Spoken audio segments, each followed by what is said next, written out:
Lisa Davis was carrying champagne through the hotel ballroom when she felt eyes burning into her back. Not casual glances, predatory attention that made her pulse spike. She glanced over her shoulder. A man with a scar across his eyebrow stared at her like a hunter sizing up prey. He whispered something urgent to his partner. Both reached inside their jackets. Lisa's heart hammered. She quickened her pace toward the kitchen, weaving between formally dressed guests. The scarred man cut through the crowd, closing distance, 20 feet, 15. Her hands trembled. She'd survived 2 years raising her sister alone, working 3 jobs, and tonight was supposed to be just another shift. A strong hand suddenly gripped her waist from behind, spinning her against a solid chest. She gasped. "Don't move," a deep voice murmured against her ear, accented and lethal. "You're in danger. Pretend I'm your man." The stranger turned her to face him. Sharp features, dark slicked back hair, designer leather jacket. His eyes held something cold and calculating, but his grip was steady. Protective, maybe, or possessive. Behind him, the scarred man stopped mid-stride, weapon half drawn beneath his jacket. He exchanged glances with his partner. Both hesitated, reassessing. The stranger smiled, dangerous, territorial, and spoke loud enough for nearby guests to hear. "There you are, mi amor." "Who are you?" Lisa whispered, barely breathing. "Someone who recognizes the men about to kill you," he said softly, his thumb pressing against her racing pulse. "You walked past the wrong table 20 minutes ago, saw something you shouldn't have." Lisa's mind raced back. Table 7. 2 men in dark suits. One knocked over water while they talked in hushed Russian. She'd helped clean it up, nothing more. "I didn't see anything." "They don't know that." His eyes tracked the scarred men circling like wolves. "And the man they work for doesn't ask questions before he eliminates problems." A waiter bumped into them, apologizing. The stranger pulled Lisa tighter, shielding her body with his. She felt something hard press against her hip, a gun concealed beneath his jacket. "Why are you helping me?" Her voice cracked. Something flickered across his face. Pain, or maybe guilt. "Because I know what happens to witnesses, and you don't deserve what's coming. Before you continue listening, drop your city below and tell me where you're watching from." Now, back to Lisa. "What do I do?" Lisa whispered. "In exactly 30 seconds, I'm going to kiss you," he said, voice dropping to ice. "Not because I want to, because they need to believe you're mine, protected, claimed. While that happens, my driver's pulling up to the service exit. When I say run, you don't think. You don't grab your purse, you move. My sister, she's home alone. Then you better survive the next 5 minutes to get back to her." His grip tightened. "Because if those men reach you first, she's an orphan." The words hit like a punch. Lisa's breath caught as the scarred man moved again, his partner flanking right. A security guard glanced their direction, sensing tension. The stranger's hand slid to her jaw, tilting her face up. His thumb traced her cheekbone, a gesture that looked tender but felt like a brand. "Trust me or trust them," he whispered against her lips. "Choose fast." The scarred man was 8 feet away now, hand fully inside his jacket, metal glinting. "Okay," Lisa breathed. He closed the distance, lips capturing hers in a kiss that tasted like danger and desperation. Not romance, survival. His body tensed like a coiled spring, ready to move, to fight, to protect or destroy. When he pulled back, his eyes had gone dead cold. "Now, run." Lisa's feet moved before her brain caught up. She broke from the stranger's grip and ran, heels clicking against marble as she wove through clusters of confused guests. Behind her, chairs scraped, shouts erupted. The string quartet stuttered to a stop. She burst through the service doors into the industrial kitchen, steam and shouting. Cooks looked up as she stumbled past stainless steel counters, her apron catching on a prep station. The service exit glowed red ahead. Emergency door. Alarm would trigger, but she didn't care. Lisa slammed into the exit bar. Cold night air hit her face. A black SUV screeched to a stop 3 feet away, passenger door flying open. "Get in!" a voice barked. She hesitated 1 fatal second. Glass exploded behind her, the service door window shattering. Lisa dove into the SUV. The door hadn't even closed before the vehicle lurched forward, tires screaming. She twisted around. Through the rear window, the scarred man stood in the doorway, weapon visible now, tracking their movement. He raised something to his ear, making a call. "Head down," the driver snapped. Older, graying at the temples, military bearing. He took a corner hard enough to slam Lisa against the door. "They've got vehicles. 3 blocks, 5. The city blurred past. Lisa's hands wouldn't stop shaking. This was insane. This wasn't real. She served champagne. She studied nursing textbooks on her breaks. She didn't get chased by men with guns. Her phone buzzed. "Maya, when you coming home?" Lisa's throat tightened. She started typing a response, but her phone died mid-word. Battery drained from her 12-hour shift. "We're clear," the driver finally said, checking mirrors. He pulled into an underground garage, concrete swallowing them. The SUV stopped in darkness. Engine ticking. Silence. Lisa's breath came in short gasps. What just happened? Who were those men? Who are you people? The driver handed her a bottle of water. "Drink. You're in shock." "I'm calling the police." "With what phone?" He gestured at her dead screen. Then he reached into his jacket. Lisa pressed against the door, heart hammering. He pulled out a sleek black phone, placed it in her trembling hands. "One number programmed. Your shift ends at 11, right? Call it then. He'll explain everything." "The man from the ballroom saved your life." The driver's expression softened slightly.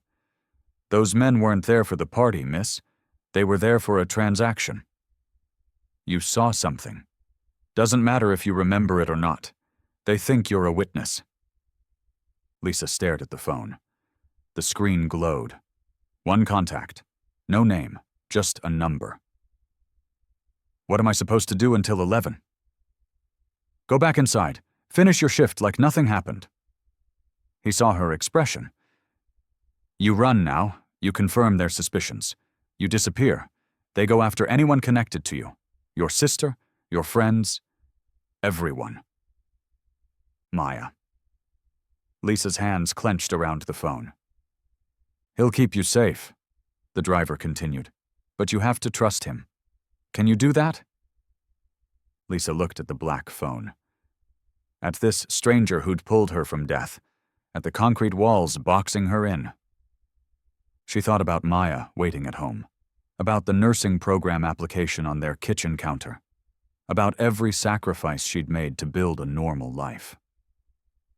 "I don't even know his name," she whispered. "Good," the driver said. "Keep it that way. Names make things complicated." He drove her back to the hotel service entrance. The broken window was already being cleaned. Security guards talked in clusters. Everything looked normal, like nothing had happened.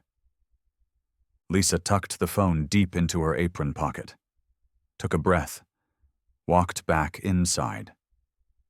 4 hours until her shift ended. 4 hours until that phone call. 4 hours until her normal life ended forever. 11 o'clock came too fast and too slow. Lisa's hands shook as she hung up her apron in the staff locker room. Around her, other servers chatted about tips and weekend plans, normal conversations, normal lives. She pulled out the black phone. One contact. Her thumb hovered over the call button. What was she supposed to say? "Thanks for the car chase, mysterious stranger." This was insane. She should call the police, report everything, let trained professionals handle. The phone vibrated. Incoming call. No number displayed. Lisa's heart jumped. She answered, pressing it to her ear. "Service entrance, 2 minutes." His voice, the stranger from the ballroom. Then silence. He'd hung up. Lisa grabbed her jacket and purse. The hallway to the service exit felt longer than usual. Her footsteps echoed too loud. Through the door's small window, she could see the alley. Dumpsters, shadows, a single flickering streetlight. She pushed through. Cold air, the smell of garbage and rain. Two figures stepped from the shadows. The scarred man, and another, taller, broader, with dead eyes that reflected the streetlight like a predator's. "Going somewhere, sweetheart?" Scar's accent was thick, Russian. He moved closer, hand inside his jacket. Lisa backed against the door. It had locked behind her. Her fingers fumbled for the handle. The tall one smiled. "We just want to talk about what you saw." "I didn't see anything." "Then you have nothing to worry about." Scar pulled his hand out. Metal glinted. "Come with us. Nice and quiet." Lisa ran. She didn't think, didn't plan. Pure instinct took over. She bolted left down the alley, heels slamming concrete, purse swinging. Behind her, footsteps pounded, shouts in Russian. The alley opened onto a side street, traffic, witnesses, safety. A hand grabbed her jacket, yanking her backward. Lisa screamed. Her purse fell, contents scattering. Tires squealed.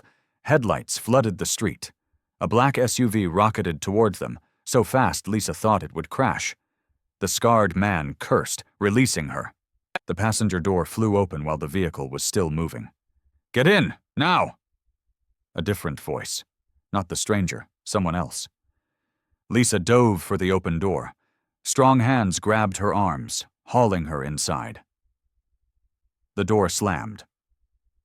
The SUV accelerated, throwing her against the seat. Glass exploded. The rear window spiderwebbed. Gunshots, actual gunshots echoing off buildings. "Head down!" The driver, the same military man from before, swerved hard right. More shots. The side mirror shattered. Lisa pressed against the floorboard, hands over her head, ears ringing. This couldn't be real. This wasn't her life. The SUV took a corner on what felt like two wheels. After an eternity of turns and acceleration, the shooting stopped. The driver exhaled. "We're clear." Lisa slowly sat up. Her hands were bleeding from broken glass, her jacket torn. She looked at the driver, then at the man beside her.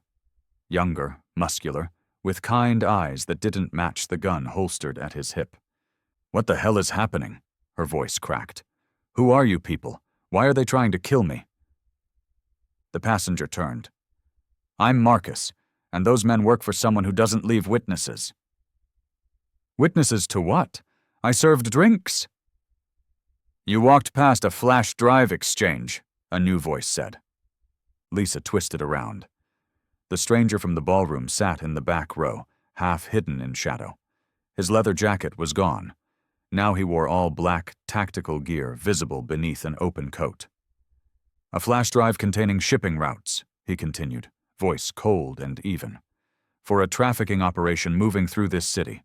Viktor Volkov's operation. The men at Table 7 were finalizing a deal worth $30 million. Lisa's mouth went dry.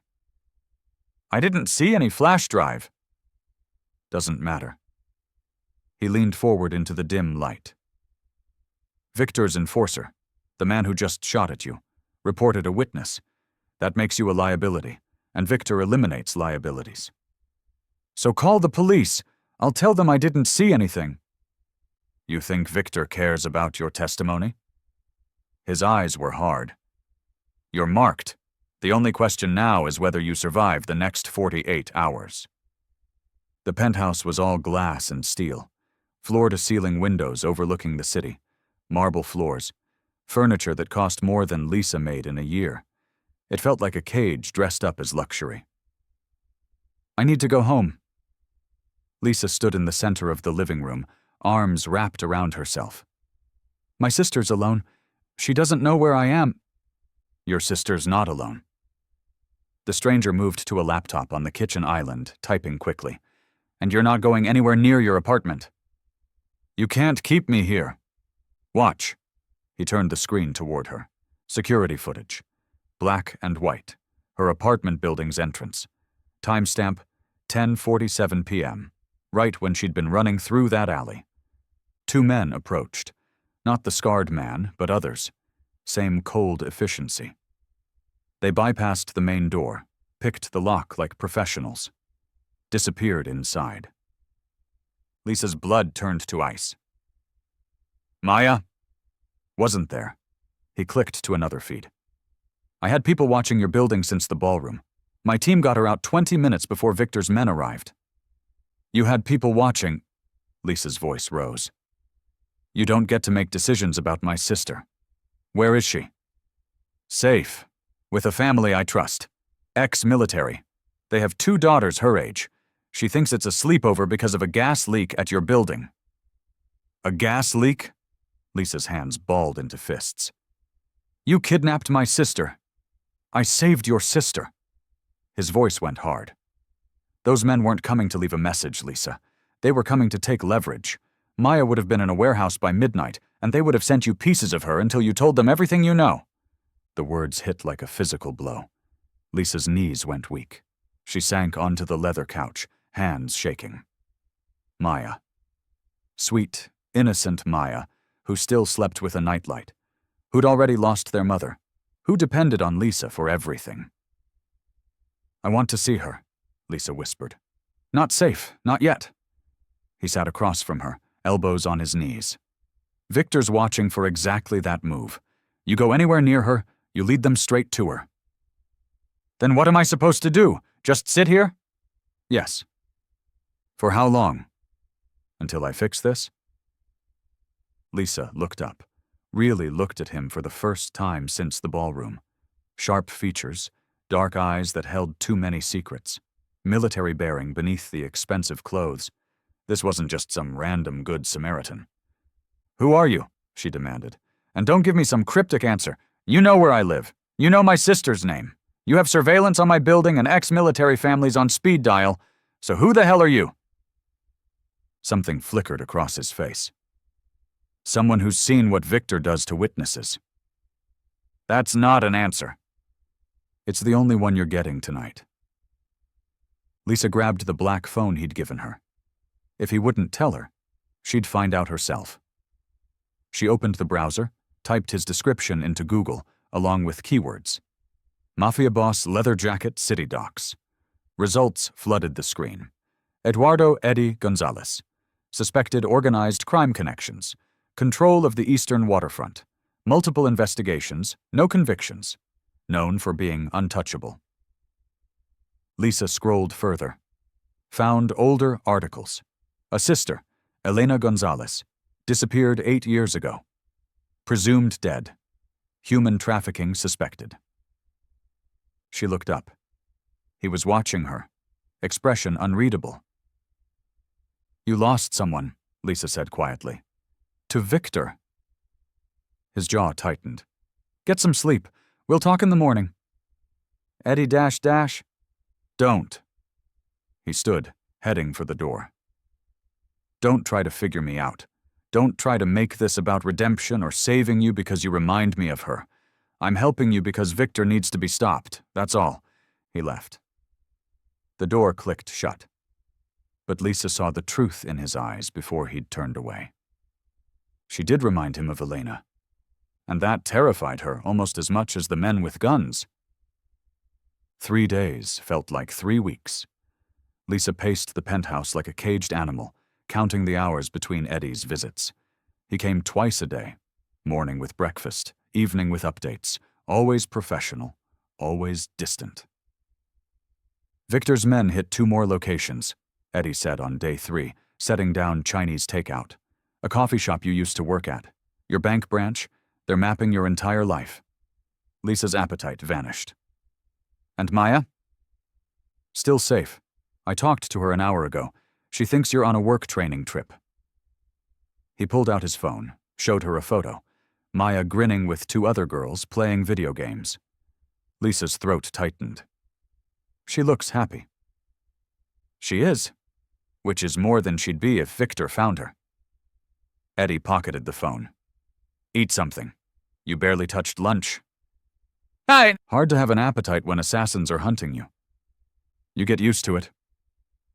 The casual way he said it made Lisa's stomach turn. She set down the takeout container, studying him. 3 days of careful observation had taught her things. How he always sat facing the door, how his eyes tracked every sound, how he never fully relaxed even in his own safe house. Elena, Lisa said quietly. Your sister. How old was she?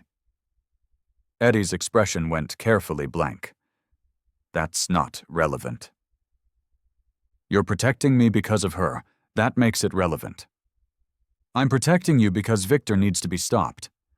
You could have just called the FBI, given them whatever evidence you have, but instead you're personally babysitting a waitress you don't know. Lisa leaned forward. So tell me, how old was Elena when they took her? Eddie was silent so long Lisa thought he wouldn't answer. Then, 25, same as you. The air felt heavy. Lisa's heart hammered. What happened to her? I was 23, stupid, arrogant. Thought I could build an empire without consequences. His voice was flat, emotionless. Elena was in college, art major, wanted to paint murals for underprivileged kids. She had this laugh that could light up a whole room. He stopped, jaw clenched. She got grabbed outside her dorm. I didn't even know she was missing for 18 hours. By the time I figured out who took her, by the time I followed the trail. His hands fisted. I found her in a warehouse on the docks. Overdosed on heroin they'd been forcing into her veins to keep her compliant. She died in my arms. Lisa's breath caught. Eddie. Victor Volkov ran that operation. He's been running operations like it for 15 years. Thousands of girls, thousands of families destroyed. Eddie finally looked at her, and his eyes held a rage so cold it burned. So no, I'm not calling the FBI. I'm not letting him hide behind lawyers and plea deals. I'm dismantling his empire piece by piece, and when I'm done, there won't be anything left. By using me as bait. By keeping you alive. He stood. Elena didn't get that choice. You do. He headed for the door. I'm sorry, Lisa said softly, for your loss, for what he took from you. Eddie paused, hand on the doorknob. Get some sleep. Tomorrow we start training. Training for what? Survival. The black phone vibrated at 2 a.m. Lisa bolted upright on the couch, heart already racing. Unknown number. She answered. No voice? Just video. Maya, bound to a metal chair in a concrete room, duct tape across her mouth, tears streaming down her face. Her eyes, terrified, pleading, stared directly at the camera. Lisa's world stopped. A distorted voice spoke. Male. Mechanical. You have something we want. Information about what you saw at the Grand Belmont. We have something you want. Maya whimpered behind the tape. Midnight tomorrow. We'll send location 1 hour before. You come alone. You tell us everything. We let the girl go. A pause. You don't come. We mail her back to you in pieces. The video cut to black. Lisa screamed. Raw. Primal. The phone clattered from her shaking hands. Eddie crashed through the door seconds later, gun drawn. What happened? Lisa couldn't speak, could barely breathe. She pointed at the phone. Eddie watched the video. His expression went stone cold. He made 3 rapid calls, spoke in clipped commands she barely registered through the roaring in her ears. I'm going, Lisa said, voice hollow. Whatever they want to know, I'll tell them. No. That's my sister. It's a trap. Eddie's voice was hard. You walk in there, they torture you for information you don't have, then kill you both. Then what do I do? Lisa's voice broke. Just let her die. We get her out. How? You have 46 hours. I'm working with an FBI agent, special task force targeting Victor's operation. We've been building a case for 8 months. I don't care about your case. Lisa was on her feet, hands fisted.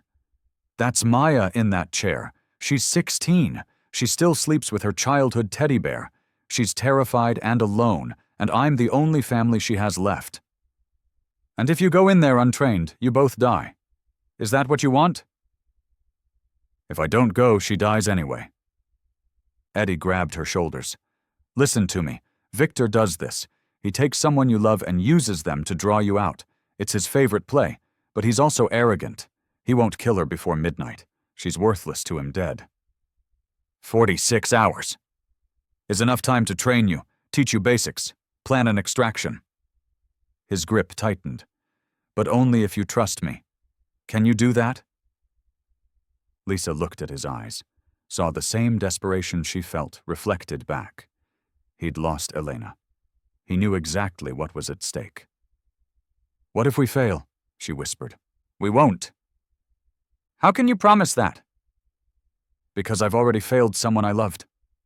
His voice went rough. I won't do it again. Lisa's legs gave out. Eddie caught her, holding her while she sobbed against his chest, for Maya, for Elena, for every girl Victor had destroyed.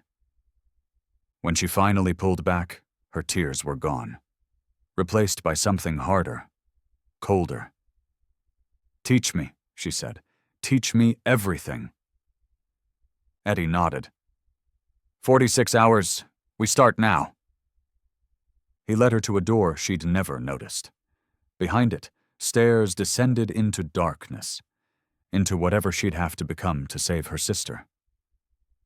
The basement gym smelled like sweat and gun oil, concrete walls, heavy bags hanging like bodies, weapons locked in cases along the back wall. Eddie wrapped Lisa's hands in boxing tape. First rule, pain is information. Your body tells you when you're doing something wrong. Listen to it. I don't have time to listen, Lisa said. I have 46 hours. 43 now. He tightened the tape. Which means we do this smart, not fast. He taught her to make a proper fist, how to throw a punch without breaking her thumb, where to aim, throat, solar plexus, groin, knees, vulnerable points that would drop someone bigger and stronger. Lisa hit the heavy bag until her knuckles bled through the tape. Again. Again. Eddie's voice constant behind her. Rotate your hip. Use your body weight. Don't just punch. Drive through the target. Hour 3, he moved to take down defense. Grabbed her from behind without warning. Lisa panicked. Froze. Breathe, Eddie commanded. Panic gets you killed. What do you do when someone grabs you? I don't know. Yes, you do. Think. Where are his vulnerable points? Lisa forced herself to focus. Feet. I can stomp on his feet. Good. What else? Elbow back into his ribs. Show me.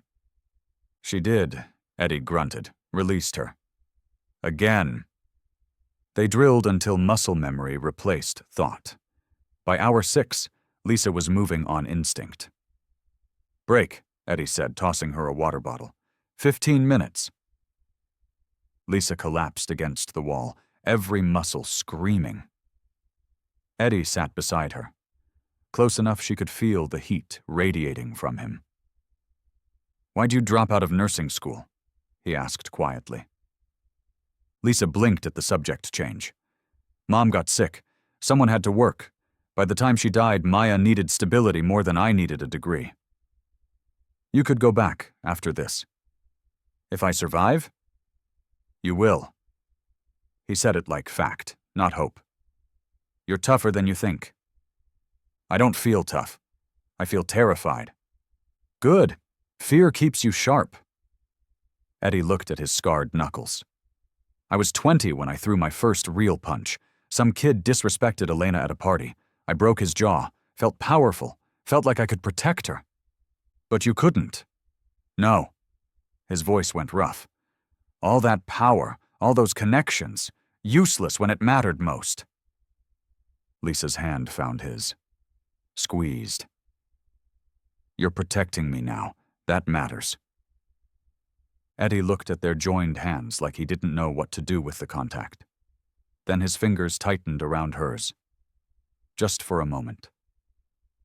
Marcus appeared at the top of the stairs. "Boss, we got—" He stopped, taking in the scene. A knowing smile crossed his face.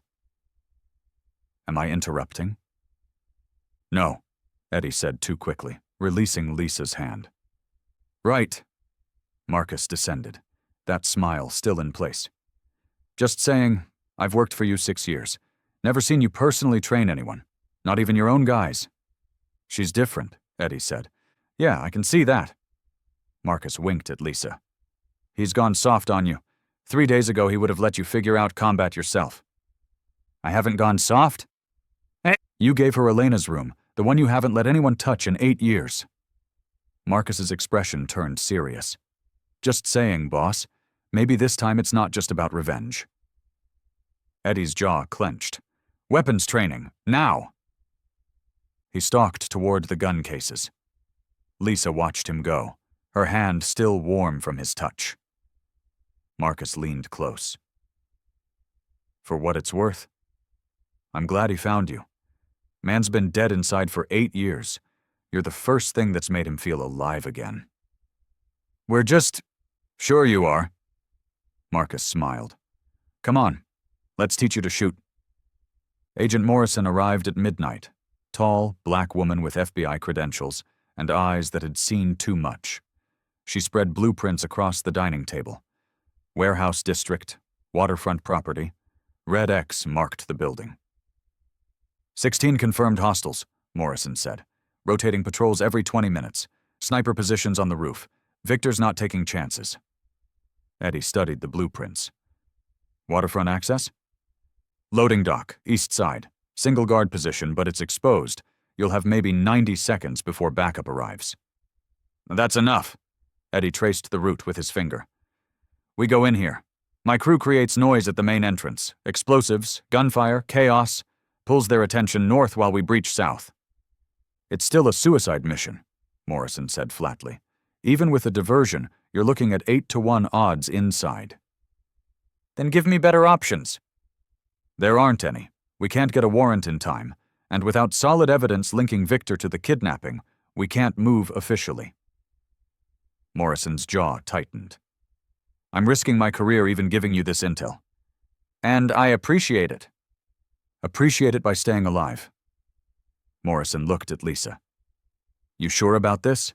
We can still extract the girl through official channels. In how many days? Lisa cut in. How many hours? Morrison's silence was answer enough. After she left, Eddie ran through the plan 3 more times. Entry points, fallback positions, extraction routes. Lisa absorbed every word, but her hands wouldn't stop shaking. I'm the one who gets Maya, she said. Not you, not Marcus, me. Too dangerous. She's my sister. She'll be terrified. She needs to see my face, hear my voice. Otherwise she might not come. Lisa's voice was steel. This isn't negotiable. Eddie stared at her for a long moment, finally nodded. You get her. I clear the path. Deal? Deal. The safe house felt too quiet after that. Hours ticked toward midnight, toward the deadline, the rescue, the moment everything would either work or fall catastrophically apart. Lisa sat by the window, watching city lights blur through her exhausted tears. She didn't hear Eddie approach until he was right beside her. Here. He held out something small. Silver chain, delicate cross pendant catching the light. What is this? My mother's. She wore it every day until she died. Eddie's voice was rough. Elena wore it after. Said it made her feel protected. Lisa's throat tightened. Eddie, I can't. You can. You will. He stepped behind her, fastening the clasp at her neck. His fingers lingered against her skin, warm, careful, reverent. Bring her home, Lisa. Bring them both home. She turned. They were inches apart. His dark eyes held everything he wouldn't say. Fear, hope, something deeper he refused to name. "What if I can't?" Lisa whispered. "What if I freeze? What if I'm not strong enough?" "You are." His hand cupped her face. "You're the strongest person I've met. Stronger than me, than Marcus, than anyone in my world." Eddie dash.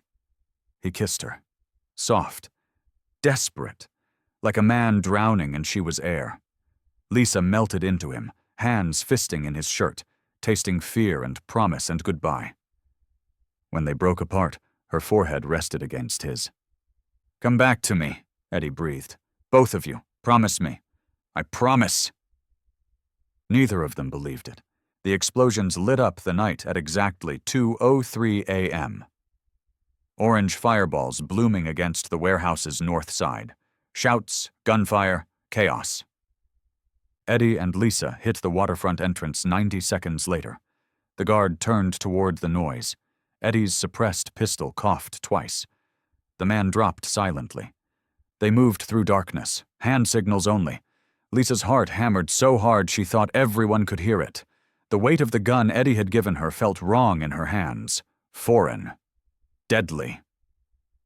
2 guards at the base of the stairs. Eddie took the first. Lisa froze on the second, her training evaporating in the moment. The guard's hand went for his radio. Lisa fired, 3 shots, center mass, like Eddie taught her. The man crumpled. She stared at what she'd done, blood spreading across concrete. "Move," Eddie hissed, pulling her forward. "Don't think, just move." 2nd floor. The blueprints had shown 3 rooms. Lisa tried each door. Locked, then the 4th. Maya, bound to the chair from the video. Tape across her mouth. Eyes widening in recognition and relief and terror. "It's okay," Lisa whispered, working the ropes. I've got you. The door slammed open. Dmitri, the scarred man from the ballroom, filled the doorway. Gun rising. Lisa shoved Maya down and charged.